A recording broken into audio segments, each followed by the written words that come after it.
If you've ever wondered if you had the right amount in some of these different financial buckets and how to identify when you should be moving maybe money between the different buckets, today's episode is going to go through a lot of those different concepts when we talk about Andrew and Lisa, Alabama. Now, we have Andrew and Lisa in this example structured to be a little bit on the older side, but some of these concepts can really be helpful whether you are younger, older, kind of wherever you are in your life, how to be looking at some of these different buckets. So jumping into Andrew and Lisa's situation here, we have their joint checking and their joint money market. Now, the first thing that kind of jumps off the page at me here, if I'm looking at it, is how much they have in cash, right? You see two accounts, one is 265, one is 50. That may be perfect. That might be exactly what they need. But at the same time, that very well may be on the high side. So I'd be asking them questions on, do you have a reason why there is this much in cash? Cash accounts are great for protecting money, money that you might need in the short term. They are not great for growth.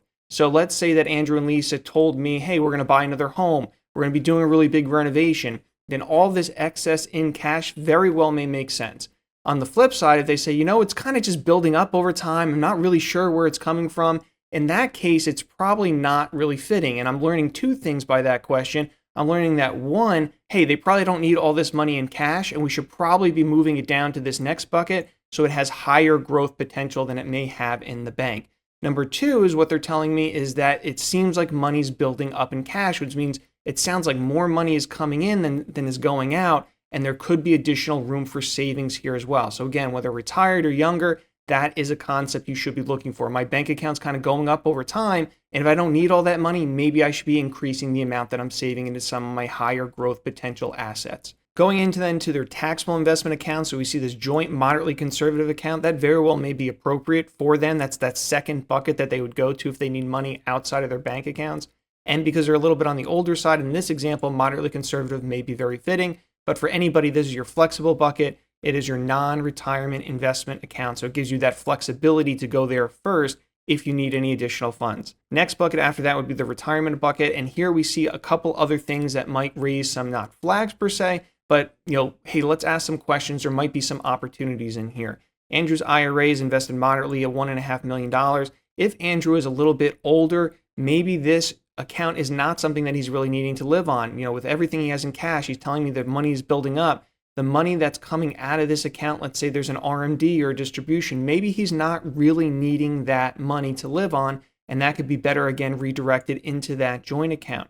Furthermore, to have this substantial amount of money in one strategy, maybe it makes more sense to spread that out a little bit more. So that would be another question. Finally, they don't have any Roth IRA assets. So those are assets that are growing tax-free. If you hear the word Roth, that means it's growing tax-free. So with Andrew and Lisa being older, maybe it makes sense in their situation if they have children and they want to pass assets on to their children in a very tax-efficient way or as tax-efficient way as possible. They could be looking at maybe Roth conversions. Now, Roth conversions allow you to move money from your IRA to your Roth. You would pay tax on it now and at a lower tax bracket, presumably in retirement. That could make sense. So when your kids eventually inherit the assets, they're inheriting tax-free assets instead of assets that are going to be taxable to them. If they're still working, that might be a higher tax bracket. So Roth conversions can be a great strategy for some people that are a little bit older, have kids, and they want tax-efficient transfer of assets to the next generation. Finally, Lisa has this annuity here that's also an IRA.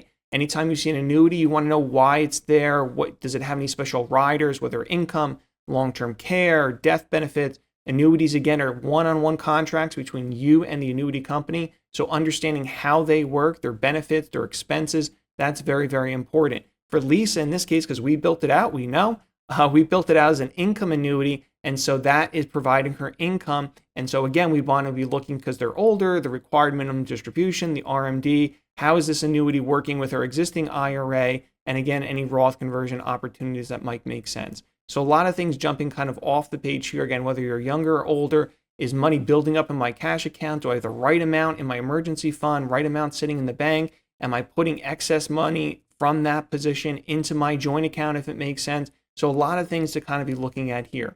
When we jump into the advanced plan section, this is where if it's a one-on-one situation, you can dive deeper into the numbers. So let's say you are younger and you're doing a great job saving, money's building up in the bank. You can maybe, push the situation further. Let's do some more vacations, something like that, if that would make you happy.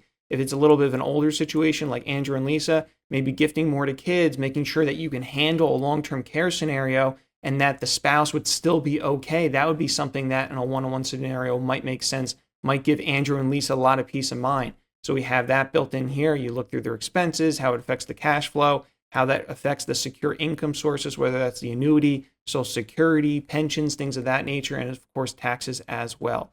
So all great one-on-one situations. So thanks very much for joining me as always today with today's plan share and more episodes to come.